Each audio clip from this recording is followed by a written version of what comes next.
बच्चों आज परो अस 7वीं जमात सुन सबक सुया। मोती वर्मन ओस कशीर हुंद अख नामावार राज। तेम कर 855 ईस्वी पेठ 863 ईस्वी ताम हुकूमत। सो ओस गाटोल गाटलन ओस कदर करान, कंस ओस न ये जुल्म करान, कंस ओस न जरर वातनावान, दपान सो हसा ओस लूकन सोख वातनावान, दपान बेयि हसा ओस न सो पश मारनस हसा ओस सो ठाक लागान। पश गई जानवर, दपान सो हसा प्रथ कहाँ ओस अमन तो सुकून सान रोजान। वारिया नई गाम बनैन, बसैवन, मंदिर करिन तामीर। ओंती पोर शहर ओस अमीर राजन बसोमुत, अत वोंत पोर वनान। दपान यह सराय हसा छ श्रीनगर पेठ 28 किलोमीटर दूर जोम सड़क कुन दुपासी आबाद। दपान मगर यह राज हसा ओस अक्सर रोजान दिल मलूल। क्या ओस रोजान दिल मलूल?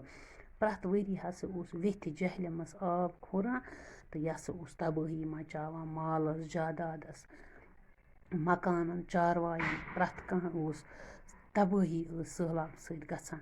दपान बेयि हसा ओस वारिया चारवाई ते मरान। तो दपान राज ओंती वर्मनन हसा अन बड़ बड़ गाटल, मगर कंस नसा हेक न यह युप यह सैलाब कापि अनित। दपान प्रथ वरी ओस सैलाब खसान, पत ओस द्राग वथान।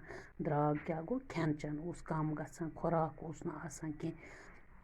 दपान अथ जमानस मज हसा ٲस अख बुढ़ अख, तेम हसा तुल अक दो अख गरीब बच अख कतरो देग मज तो वातनोवन गर। नाव थोनस सुया। दपान अम हसा रोच यह वारिया। दपान यह हसा ओस इंजीनियरिंग ٲस नह तम पर्मज कह, मगर यह हसा ओस पैदैशी इंजीनियर। यह हसा ओस गाटोल कथन ओस सनान, सवालन ओस जवाब षारान, दानई हंस कथ ओस करान। दपान सह हसा ओस गरीब, मगर सह हसा ओस गरीबन तो मोहताजन अकार बकार यवान। दपान ओस मे अगर दियार आसान बह हसा फिरहा सैलाबन गंड, गरीबी करहा नाश तो लूख करहक पापरजा। दपान युथुई हसा यम बादशाहन कथ बोज, अम हसा न्यू सुया नाद दि, दोपनस ज खर्चाव कत्या दियार खर्चावक, मगर सैलाब गछ न युन कह।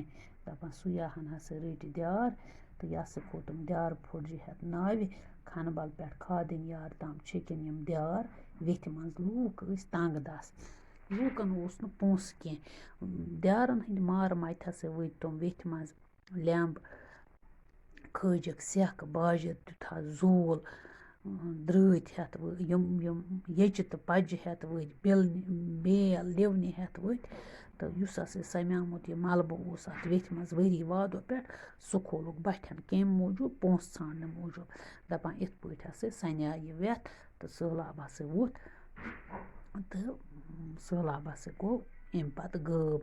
तो यम सात हसा अम सैलाबन यु जमीन ٲस आवरٲमٕژ सु ति हसा द्राय नई। पत हसा बनो यह सुया अम बादशाहन आपाशी हुंद वजीर। अम हसा कर वारिया बज बज लकचि बज कोलह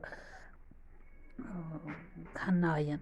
दपान बेयि हसा करन कम, बॉर्डरो पेठ आस पस्य वसित यवान, तिमन हसा दितिन बंड दितिन कन्यो यम दिवार दितनक। दपान तेम हसा कर वारिया तरक्की। पत तेम हसा कर लूकन हंस पापरजोयी बापत वारिया काम। तो सैलाबन हुंद खतर ते हसा गो कम, गैर आबाद जमीन करन फसल वबदावनस लायक। दपान सुयाहन बसो वेथ बठिस पेठ अख शहर यथ सुयापुर नाव ओस, तो वोन छ अथ सोपोर वनान। सोपोर छ कमराज इलाकस मज अख बारस तो सराय। श्रीनगर पेठ छ सोपोर 50 किलोमीटर दूर।